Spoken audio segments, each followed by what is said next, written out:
Hello everybody, welcome back. We are into our second mini lesson from chapter 10. This video is going to focus on the details of muscle cell structure. So we're going to zoom way in and take a look at the organelles and the organization of an individual muscle fiber. So a lot of the terms that you're going to be seeing here should sound familiar to you from your general bio or Bio 211 classes. So you got to kind of reach back into your mental memories there and try to remember cell anatomy and cell structure and function, because that will help you with learning the similarities and differences that we see that are unique to a skeletal muscle fiber. So I'm going to start from the outside in and kind of work in from the plasma membrane. So there are some similar terms and also some unique terms between just general cell anatomy and skeletal muscle fibers. So the plasma membrane, if you remember, phospholipid bilayer. The plasma membrane is called the sarcolemma. So I'm going to highlight it in a couple places here. So the sarcolemma is just the plasma membrane, phospholipid bilayer. In the previous video, when we were learning about the mysiums, the epi, the peri, the endomysium actually is going to sit out here. So endomysium is outside of the sarcolemma. So don't confuse those two. They're not the same thing. So endomysium is a connective tissue sheath. Sarcolemma is actual phospholipid bilayer. It's the boundary of the cell. And then the cytoplasm is called sarcoplasm. So we see a couple places where we see the sarcoplasm. It's just the watery environment there. We also see continuations or extensions of the sarcolemma, right? Sarcolemma is the plasma membrane, deep into the cell, and these are called T-tubules. Okay, so these T-tubules are continuations. We can see that relationship here as it's kind of cut open. The T-tubules are the same. They're phospholipid bilayer, but they cut deep into the cell, these transverse tubule network. Okay? The transverse tubules surround and are closely organized with an organelle called the sarcoplasmic reticulum. Now that might sound like endoplasmic reticulum, and if that's the case, you'd be pretty close. Sarcoplasmic reticulum is the smooth endoplasmic reticulum in skeletal muscle fibers. So it is their storage tanks for calcium. So this is calcium storage when we're talking about sarcoplasmic reticulum. That knowledge is going to come back to us when we talk about the function. So knowing that the sarcoplasmic reticulum stores calcium is going to be super important. Some other features that are associated with the sarcoplasmic reticulum and the T-tubules, there are, right next to the T-tubules, there's these regions of the sarcoplasmic reticulum called terminal cisternae. The terminal cisternae are just enlarged areas. Terminal means kind of towards the end. Cistern is like a container.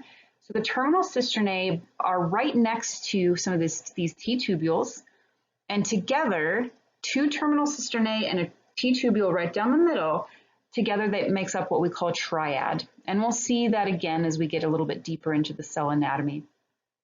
Okay, we can see some mitochondria and some nuclei. Those should be familiar to you from general cell biology. But what is the most unique feature of skeletal muscles is this thing here that's kind of sticking out a little bit. This is called the myofibril. The myofibril are the actual contractile units, or the contractile organelles, if you could say that, inside skeletal muscle. They're comprised of smaller protein fibers called thin and thick filaments, which we're going to take a look at on the next slide. So this is our general structure of a muscle fiber. So you have this diagram in the textbook, you'll see a similar diagram in the lab manual, and we have a three-dimensional model of this in lab. You can get some hands-on time with that as well. All right, so now what we're going to do, we're going to take a look at what makes myofibrils. So myofibrils are these long organelles, right? So I'm just going to highlight one right here. That's a myofibril. So what we've done is we're taking that and zooming in, and it is composed of units laid end to end called sarcomeres. So sarcomere, one sarcomere, is the actual contractile unit. But when you have a whole bunch of sarcomeres laid end to end, it is your myofibril. And these run the entire length of the cell, and the cell runs the entire length of your muscle. So if you have a muscle like your bicep that goes from your scapula down to about here, my muscles are that long. So, you know, that's about 5 or 6 inches. So I have cells that are that long, and then inside of the cells are these myofibrils that are that long, which are made up of these repeating units of sarcomeres over and over and over again, okay, in this kind of cylindrical tube-like shape. So you got to kind of keep remembering that we're in a three-dimensional structure here. So some of the parts and pieces of the sarcomere we've got to cover. So the sarcomere goes from Z disc to Z disc. So I'm going to highlight that right here, or line. I think your lab manual may say disc. So that is our boundary. So this is one sarcomere is from Z disc to Z disc, okay? And then right in the middle, M for middle, we have what's called the M line. So the M line is in the middle of our sarcomere, bounded by the Z discs. Now, being supported by the M line, this is our thick filament. Okay, so I think I'm gonna, let's see, they're purple, so I'll get my purple color. So these guys are thick filaments. When you're looking at all of the thick filaments together, maybe I'll highlight in the same color, you have what's called the A band. That's a little bit dark. So the A band is the length within the sarcomere that the thick filaments take up, okay? All right, so M line is in the middle, thick filaments are supported by the M line, and that length of the thick filaments are the A band, okay? So then we have our thin filaments, which are these little red guys.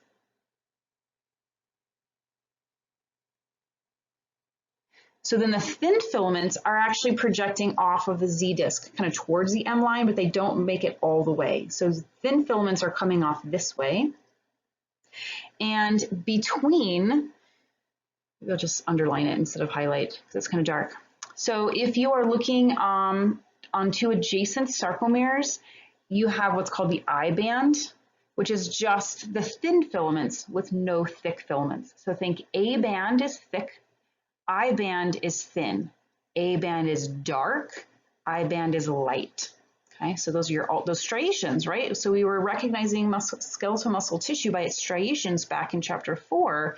Now we know what makes the striations. It's the organization of these protein fibers within the cell.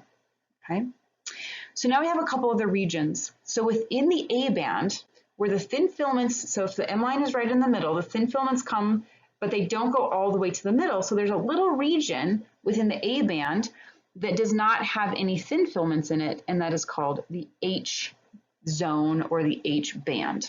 So it's right on either side of the M line. Okay. And then the last region that's super duper important is what's called the zone of overlap. So the zone of overlap is where contraction actually takes place. It is the interaction between the thick and thin filaments in this overlapping zone that actually allows the cell to contract, to get shorter, which is unique to skeletal muscle or to muscle in general. Other tissues do not have the ability to contract. Okay. And then the last thing that I didn't mention yet here is your titin. So titin is a little kind of coily like protein, helps to support the thick filaments so they don't bend and sag in the length of the sarcomere structure.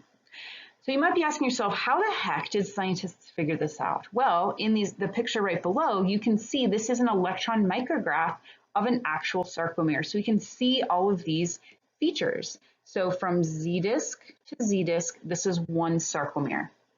Okay, so one sarcomere right here. And then we have our A band, right? Thick filaments. We have the H band, which is on either side of the M line. The M line's right down the middle there. And then we have our I band, which is right here, which is just the light filaments. So if we zoom out a little bit, we can see, and if I can do this with my fingers here, see if I can get a good color. So we can see dark, light, dark, light, dark, light, these alternating bands, those are striations. And if you look close enough, in between the I bands, you can actually see the darker line, which is the Z disc. So when we look at all of these skeletal muscles under the microscope, we can actually visualize these striations. And now we know that the striations are the result of this very specific organization of these thick and thin filaments within the sarcomeres, which make up the myofibrils. A whole bunch of myofibrils make up the muscle fiber. A whole bunch of muscle fibers make up the fascicle. A whole bunch of fascicles make up the whole muscle. So you can kind of see it's very kind of telescoping organization from the whole muscle all the way down to these molecular proteins inside of every cell. Okay, just moving along, that was our sarcomere. So on our sarcomere anatomy there. Okay. Now if we look, so here's kind of a more three-dimensional view of that sarcomere in a myofibril, because remember it's a cylindrical structure. So in this slide, they're taking slices, these transverse slices through the sarcomere, so you can see how these fibers are organized. So the Z line is just kind of structural support. We have all these proteins. We have the thin filaments are going to be branching off of those. If we're to take a slice, right, so here's our slice here. If we were to take a slice right here, all we would see would be the titin, which are supporting the thick filaments, and the thin filaments, but nobody's really interacting with each other. The M line right here, all we're going to see is the thick filament because they span the whole A band. If we're to take a look just in the I band, that remember I band or the H band or the H zone is within the A band where there are no thin filaments. So again, all we're seeing are just thick filaments. But it is here, if we're to slice right through the zone of overlap, so this is the important area, okay? Because this is where you're going to get the interaction between your thick filaments and your thin. And if you'll notice a pattern, for every thick filament, there are 6 thin filaments around it. Or for every thin filament, there are 3 thicks around it. So it's a very close connection between your thick and thin. And once we get into the physiology, you'll see that relationship and how it can work for efficient muscle contraction. Okay. So then just a real quick review of the organization that we've done, and then one more slide to cover the anatomy of those thick and thin filaments. So remember, we have a full skeletal muscle surrounded by epimysium. Okay. And then each fascicle surrounded by paramysium. And each muscle fiber is surrounded by endomysium, right, at the connective tissue sheath. And then within each cell, you have myofibrils, which are surrounded by sarcoplasmic reticulum. And then myofibrils contain your thick and thin filaments in the form of this sarcomere. So I know it's a lot of terminology and a lot of vocabulary, but the more comfortable you are and the better you are grasping these terms and being able to label like a sarcomere, the easier the physiology is going to be. So if I'm trying to teach you physiology and how all of this stuff is interacting and working together, and you still don't know what a Z disc or an H band is, then that's going to make the physiology a little bit more challenging for you. So make sure you are good with this stuff before you move on into the physiology mini lectures. Okay, and then lastly, we need to zoom even more in, right? We're zooming way into the sarcomere and looking at the actual anatomy of our thick and thin filaments. And this is super critical because this is where the physiology is going to take place. So if we're to zoom into one of those thin filaments, to me, it kind of looks like a Twizzler, right? So we're going to zoom into a Twizzler and we're going to identify quite a few proteins that are involved in this thin filament. Okay, so I'm going to start from the middle and go out. So in the very middle, we have this long kind of pole-like protein called nebulin. It's like the core. It's right in the middle. Everything's going to wrap around it. And then wrapping around it in like 2 beaded strings, we have what's called F-actin. So think of 2 pearl necklaces wrapping around a pole, right? So the F-actin is the pearl necklace proteins wrapping around the nebulin. And the pearl necklace proteins, those individual beach ball looking things, are called G-actin. So the F-actin is the strand, the Twizzler. The G-actin are the beach balls. And then on those individual G-actin molecules, you'll notice they're kind of an orange and a yellow color. The yellow color is indicating there's an active site. Now, active site in your general biology brain might ring up enzymes. And that's kind of true. An active site is where you get the action of an enzyme, but we're going to be thinking of this more as a binding site, like a lock and key or like an antibody-antigen reaction. So the active site is where the myosin head actually is going to bind. Okay? And then sitting over the active site, we have this long green ropey protein called tropomyosin. And then tropomyosin is regulated by this little brown protein here called troponin. And a lot of times those two are combined together and called the troponin-tropomyosin complex. So the troponin-tropomyosin complex sits over the active sites on your G-actin molecules. The strands of G-actin wrapping around the nebulin are your F-actin. So the thin filaments are pretty complex. And at resting state, when the cell is not contracting, the troponin-tropomyosin complex is sitting over the active site, okay? So you cannot get interaction between the thick filament and the thin. In the thick filament, it is made up of a whole bunch of what we call myosin molecules, which looks like a golf club, kind of to me. So here's that M-line protein right there. And so then what we're going to see is there's a tail part and then the myosin head. I know my face is covering that off, but you have the label in your book. So the myosin head, and the myosin head can pivot. It's got this hinge region, so it can go back and forth like this.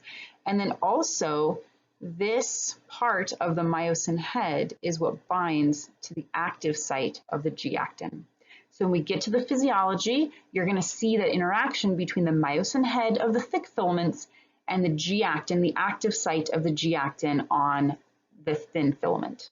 Okay? So again, before you move on, don't jump right into the physiology lesson until you feel comfortable with the anatomy, especially of the cell anatomy and this thick and thin filament. Okay? I will see you next time. Bye.